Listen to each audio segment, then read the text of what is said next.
Voici Nina do sola diabava. Et nous jamais maintenant et ouais. A vous les lever do figurine, mais ma mais ma vous les lever do figurine. Tu me le lever do figurine, tu me avec moi blabo non c'est à la wa mene.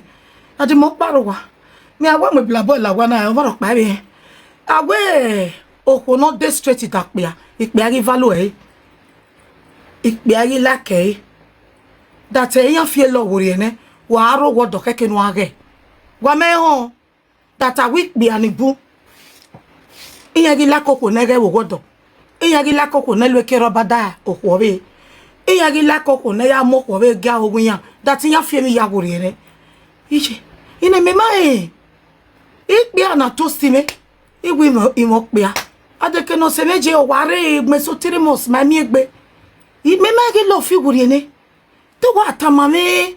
Agwa de kenije mo mi jode mo do me mo mi gba meti be tama gbe mo mi jore imi ya figure ene agi friend do pe pa bege na agba friend no bu abi arogo do bi amo pe no bu obi amo ko no be bu wa we ni ha o we ti ase moroko wo do we ti ase sika we ti agbashawo oge Monica no sunu do gbe ma bege bi do support Monica what is she mo ti e gba da me yo go ga pe me ma e ijimi me ma e jimi idene na do taise ya vi wa nyodukun wa mu tene na kakpo gege na ni wa da me yo ima ege mi ya fi wori ene no won da ni pe do ni bona support Monica me ma e my brother my sister men no dey follow a good woman na me dey tell you for free men they no dey follow men they no dey value good woman they no dey value woman wey keep pekus for only her husband me ma e na me so take when I see some bini me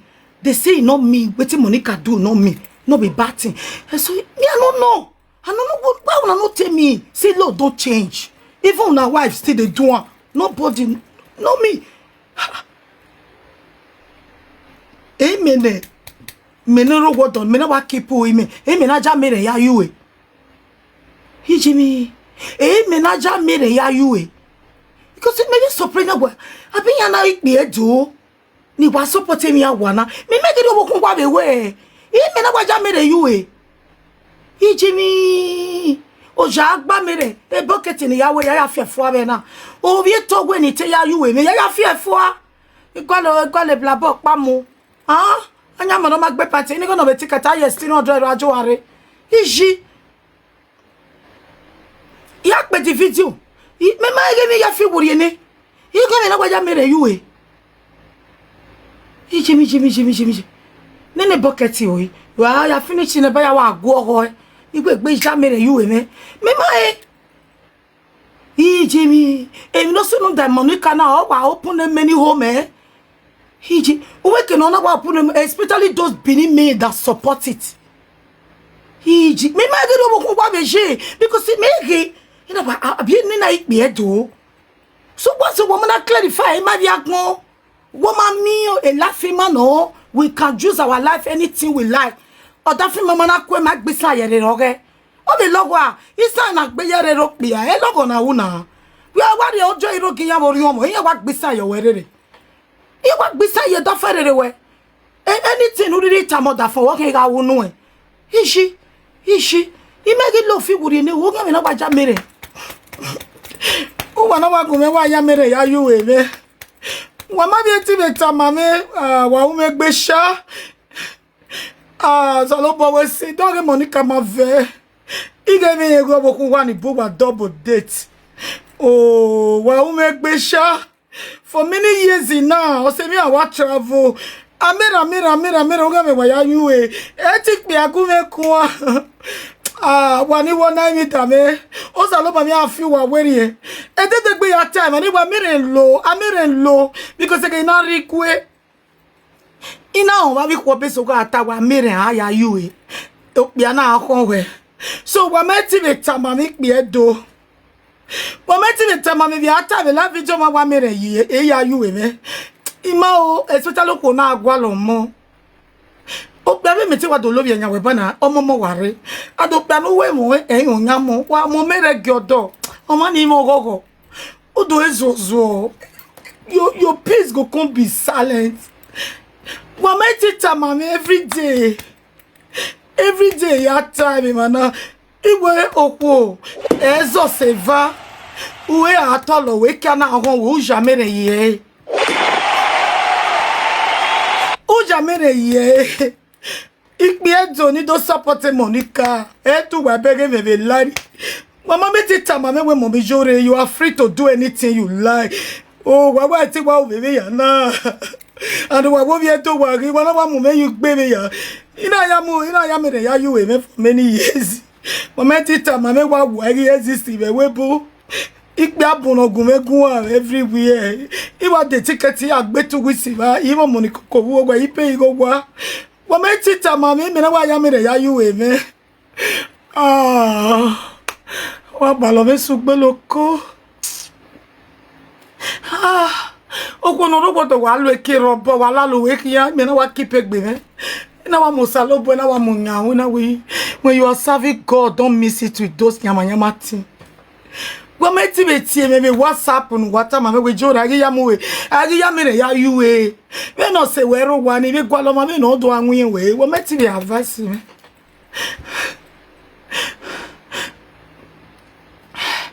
me wa ti be advice me wo ko me rati no ya we mi no riri kon me ti wo ma me boyfriend ne ko no da fun we travel for 2-3 years we ti keep egbo wa me sifo ko so me ge ni ke ya kon ma maybe wa mo bo for after like 3 to 4 days e ke wa do wa kon we gbe we wa wet ege ni wa ya ja mere ya you we me abi pe do na ni support Monica wa me ti ta ma me ga ri wa mi ro pa eje adokpe me mu gojo mo iwa ya mere you we me o gbe iwa mu gojo mo no we ge aboleke awa ajiloye ba eje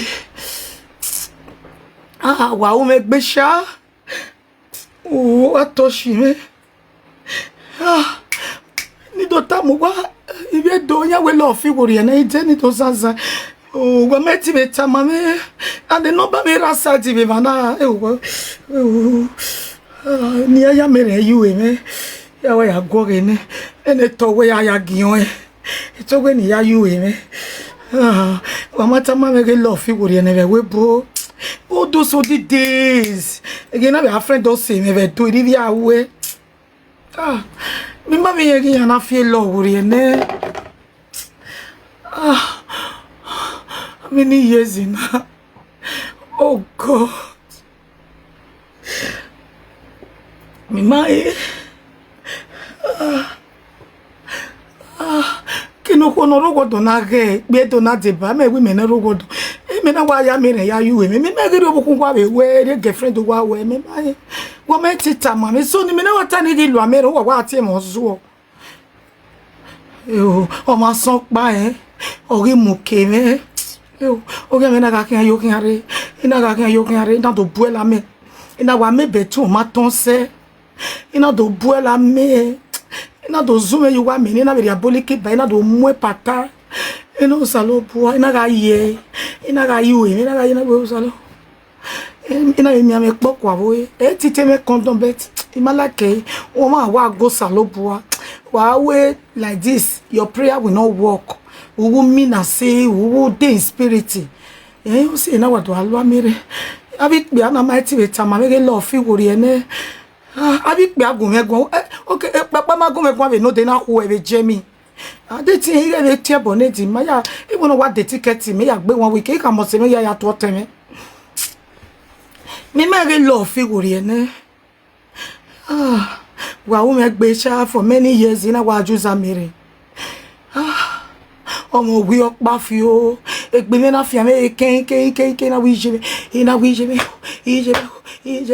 ina do ri aboleke ina do ya we kan na me mana ina do ru na do je ni kaya jo no me ke na hit mo mi me re lo fi wori ene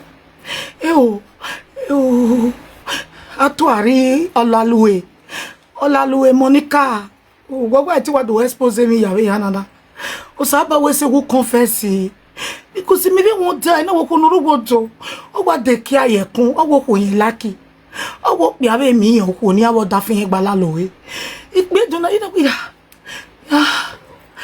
mi na wa lo amire o ko no roboto ma lo amire e ke roba no ni me bo se ten me mo pa wo Ah. Ah.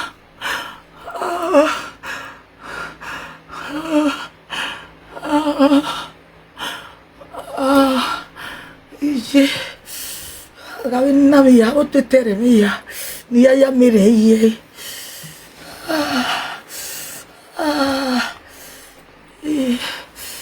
O salo bo. O kono rogo to ma ya mere yuwe, mena rogo to wa ya mere yuwe. Iye. Ima ge lo fi wori ne. Wa ka pe ne wa ya ke do nyodukun. Ima ge lo fi wori ne. No one done it made Donibuna supporting Monica. You know where is this Binima or we pay you one on a have a girl like a mega matawano. You may not want to be one now. Imalu Kiroba, Imala Louis, Imade Kiroba Yakun. You know what do I love me? Did he met me when Monica do la long way? Ije tete wa ya wa ti Monica to la lo mo ije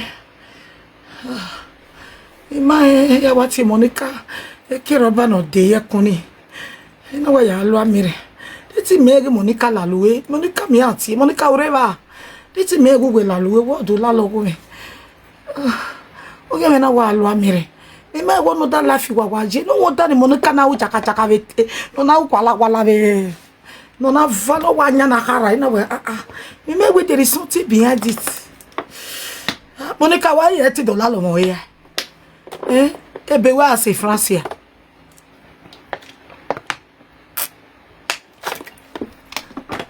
Monica why $80 lo mo imi we ka de o iri tirimos abi o tirimos do $80 lo ni ga ya mere ye Monica Bruce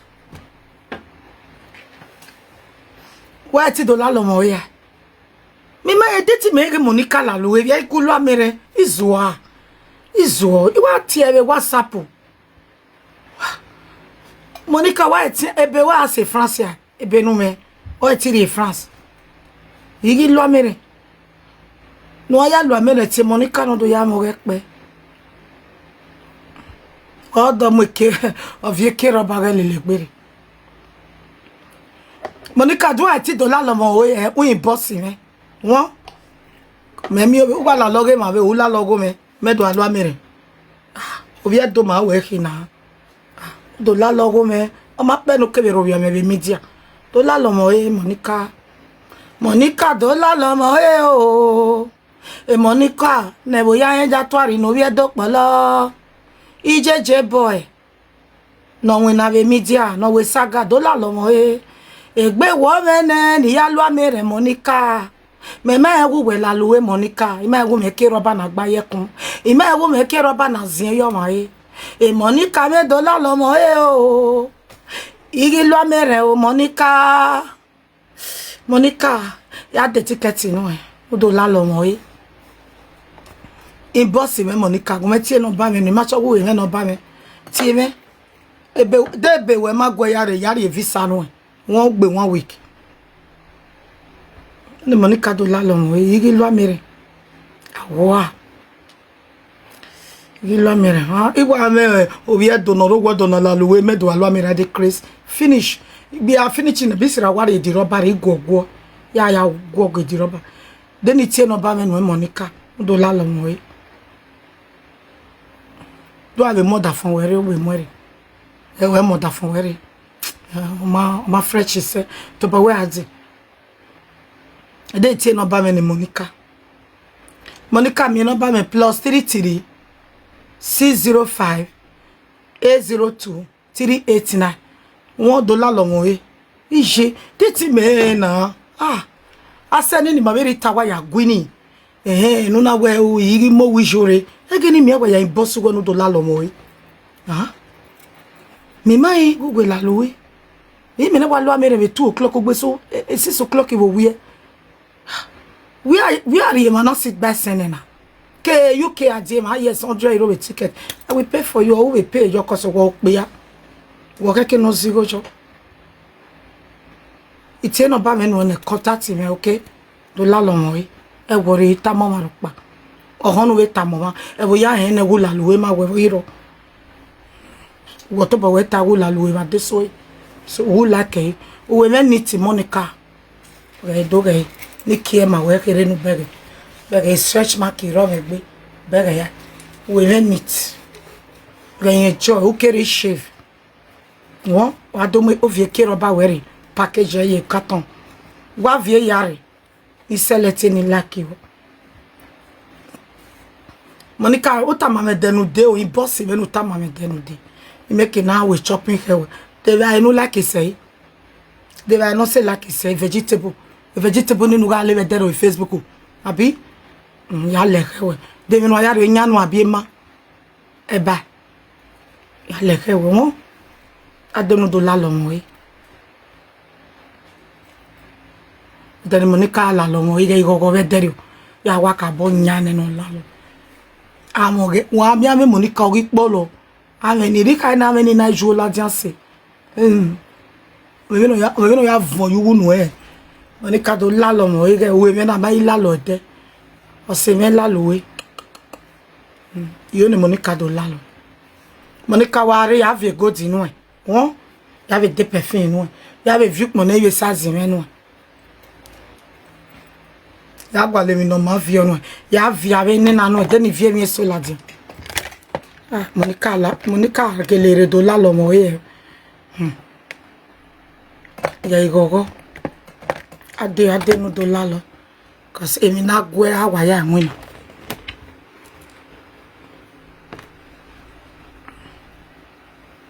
ni ga dia mi ave pint vi o ke Monica o wa la lo mo ye no ka ke ni vie mi ma ka ke no do la lo ye wa bi pa be Monica wala kono na e me joy top no won e de no do la lo mo ye no na wa wajo e ko we ni ri po ni o bete ko we bege abege me joy ya ki pe Monica in boss me igi lo amere ko se yan we ipe do we a life man no we yan we life man go ma kamaro pa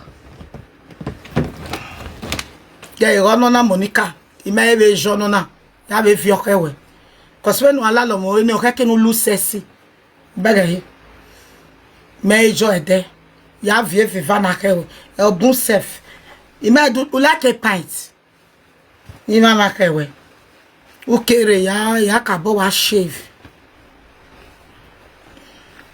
nya we bedo we abi bedo ni ko pe go wana nya wa mami ni pa so we are going to change the environment for them. Hey Monica ya we rie party na hewe better ya maybe joy a new party no idole in the case maybe man na redo to me man na ve party le gbere maybe we no temere be there maybe iri na we me e wa dole visitor pint then go white one rema ya wa vion Monica uta ma me denu de won e dare ogbene degbe no wa do deja o deja danere kero ba no gba ye kun oro ni vion ni ya me ma ke Monica la lo o pe no do la lo me asa ba me kwa mi tan ogwe no ma me kita yo boy esan me ma e me te gbe no mare neni o ti sa pass away me we me bi karata no ga we no na agbashawo me te go forget any me ma we o wa mo la wodo ade o do la lo mo e o wa gba e bo pa ti me a e we ade emi ni avion o yi wu na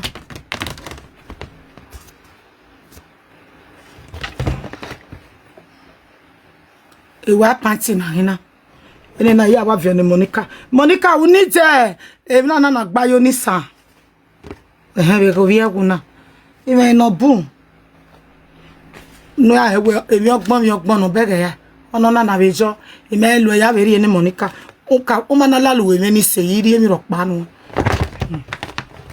beni me ya go professional we working ade no do lalo ije me ke Monica lalo e me na wa lo amere it's painful wa ire na isokisi no agba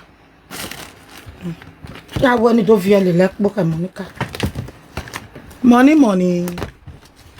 The Monica me so were. No do la lo mo he. The Monica me so were.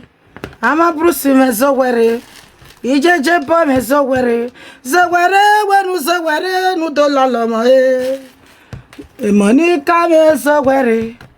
Ije bo me so were. Aboka Bruce me so were.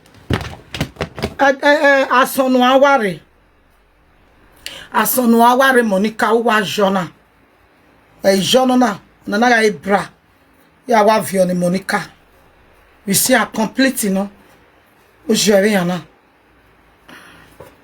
Monica me de la le mo Monica me de la le mo o de la le mo e e vie sexy cloth re o ya vieni na hewe won ono na me top na be jojo ono na me top ya gwale bugwe mondegwe.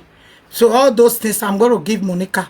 Umana la lo mo say if you know I not be ozo cuz wa de no do la lo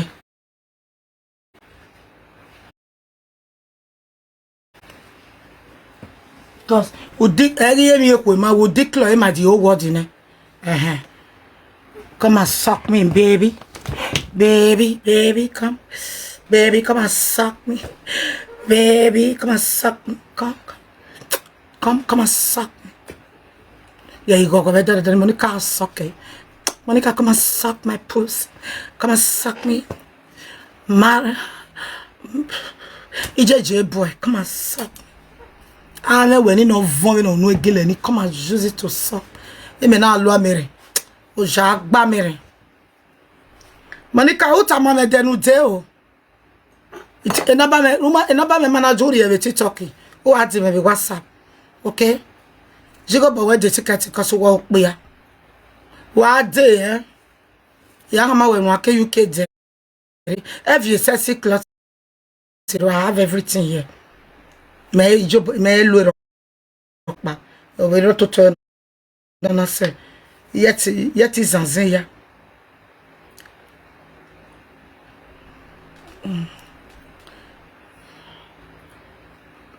Le Monica do la lo mo e sa ba me awala le ya no bun e wo go me izo me na ro godo ko no ro godo la lo e adenu do la lo ga ya wo ma me ge life man. So let's play this game video.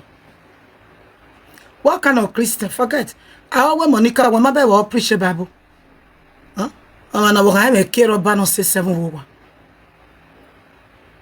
where mommy will preach about Bobagani. Okay, do you get Christian? I thought do lalomoy. Monica do lalomoy. Okay, we me alo amire. Where to ame? Oh, we are do atuari. Olalowe, where we me do alo amire. Abu mi okpa abu wa me ma. Iwe no do lalomoy. O mana like okpa. Abu we beg ikpe do ni buyan support yi. La so dai. Gwe nguna no do we mo ko be mo go kan we no na o mata ma we tin ye like ni a test we no do test ko me give me again at my brother my sister men no dey follow a good woman let me tell you for free damn you men they no dey follow a good woman. Okay, you know the kind women dey follow Monica and Lolo. Now me the value, now me the respect pass you. You when you keep yourself, say I be marriage woman, I don't want to do anything stupid. Damn you are. They know they follow you. Okay. I mean they tell you for free. Okay. Now I mean they tell you, like Monica and Lolo. Now me the value pass women when you're the responsible. My brother, my sister, men know they follow a good woman. Now I mean they tell you for free. Men they know they follow a good woman. E mata gele no we wa ni bi awari valo ko no keep egbe wodo.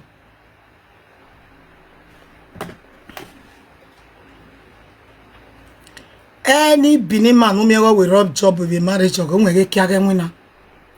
You go use that to please the woman.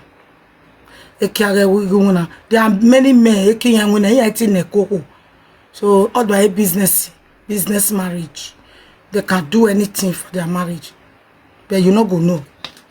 Obunwo wa avioma laja kedo keke Nigeria keya. Ko ya ni rogodo. Bia ya ni mo ko wa on neko enko mo. Many women ya momo ko eregie odafiya. It's true.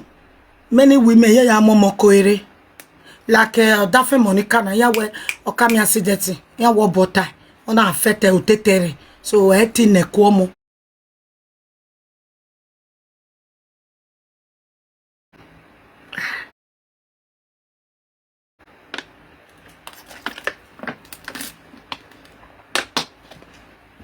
A video ni no boya ta wari ere won bo stake yan almost to in the story na e wona mi accident so I see emi na ni o yan we tote wu ona affect otetere ini no lake no le spemekia o we ti mo ekono which it can be true it can be true obonya wakata no na interview me o Facebook yan wona ta can be true. My brother, my sister, men no dey follow you. So if that kind thing happen to her, his wife go do anything like. Omana kwa bwangu ya akpanye ludoko no imu. Baneti nekoko. Omoko ya mo ko ere then who wear freedom no ya age no ya sock no ya weke abe no ya weke rubber. Who does that? I mean, they tell you for free. Men, they know they value a good woman. You know the kind of women when men they value. Monica and Lolo. Now men they value. Now men they respect. Matter na Monica o je imiri.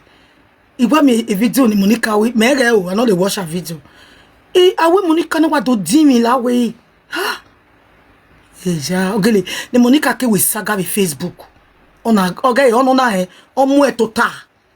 Itota be me tota na mu you we got her. I got her ne no keke o mu eje. Ye ke rule ari la video go rin ya confess. O mari e Monica je imiri.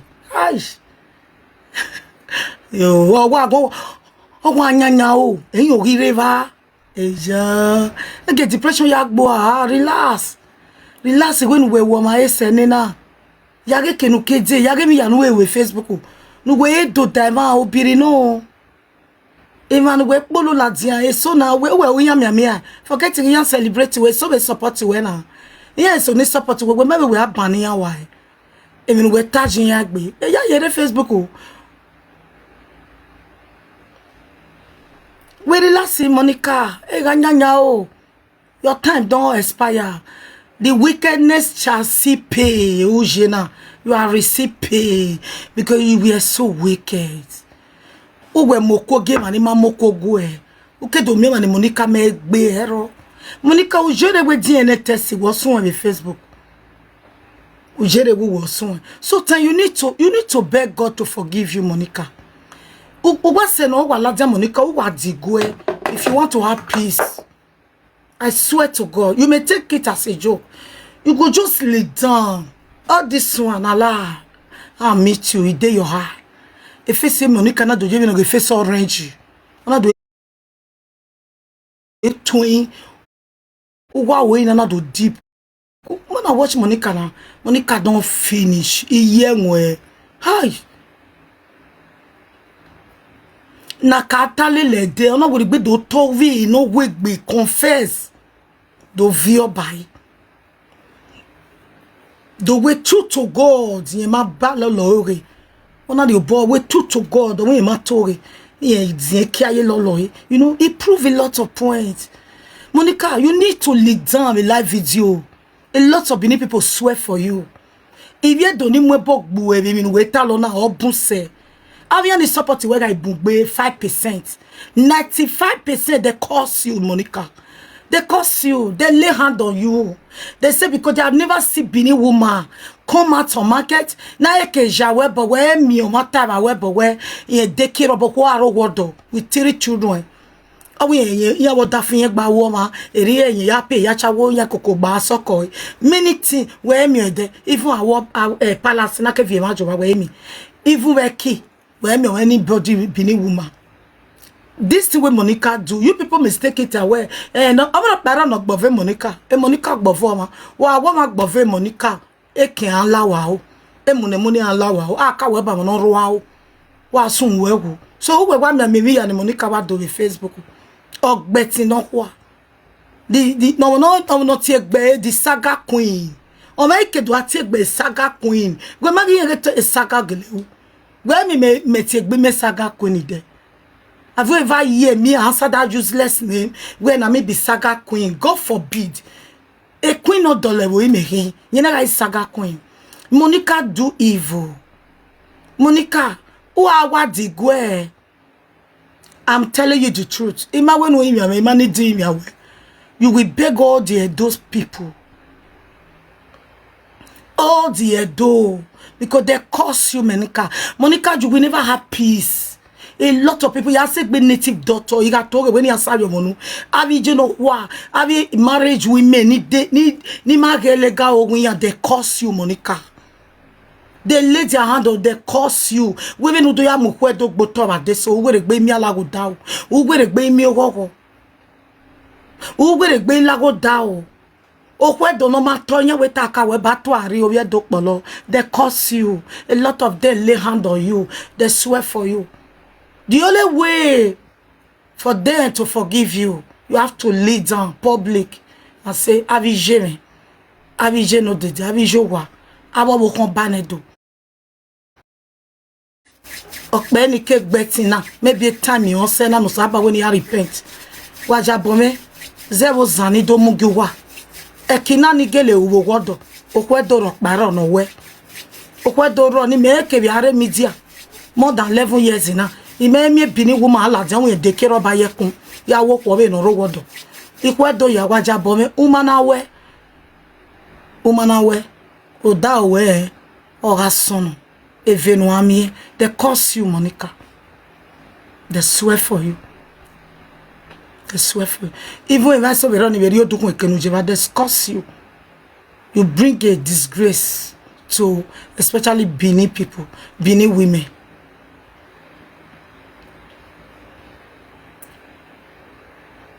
They curse you. You need to go and beg for forgiveness. Go and beg Bini people. Emanika sagmoke we. Emanu webe ka sagmoke. They lay curse on you, Monica. For the disgrace. Una ariakaro viesan. Oviesan no tie bon every time. Una confess viva. Obebe no viesan ya lowe. Obebe no lowe. Obebe no fiwe gbotoy. Go and beg for forgiveness. While we were in your one and only Makame. Go and beg. Go and tell them to forgive you. Every disgracing, every son. Oh, we are lelewe. A real Bini woman. Esekewe. A real Bini woman. Unless not have a word. Because a meet your power.